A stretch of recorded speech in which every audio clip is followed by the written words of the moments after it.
যেমন নবী আলাইহিস সালাতু ওয়াস সালাম বলেন, রুব্বাতান মিনাল কুরআন ওয়াল কুরআন ইয়ালআনু।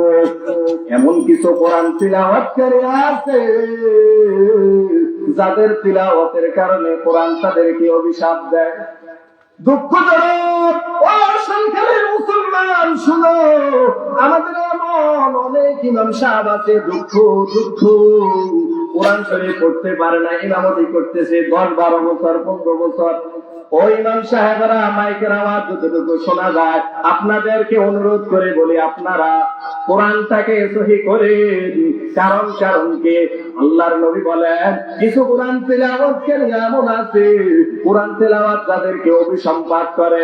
আপনি একটা আসলামে যদি আরেকটা আসলামে খফি, আপনি লাহারে গলি পড়লেন, আপনার নামাজ হবে না রে বাবা।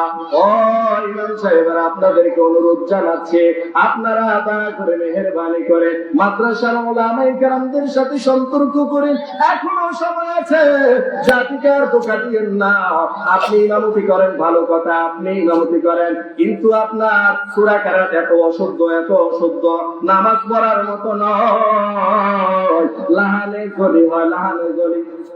নবী আলাইহিস সালাতু ওয়াস সালাম তাদের ব্যাপারে বলেছেন, এমন কিছু কোরআন তিলাওয়াতকারী আছে যাদের কোরআন পড়ার পর কোরআন তাদেরকে অভিশাপ দেয় রে বাবা।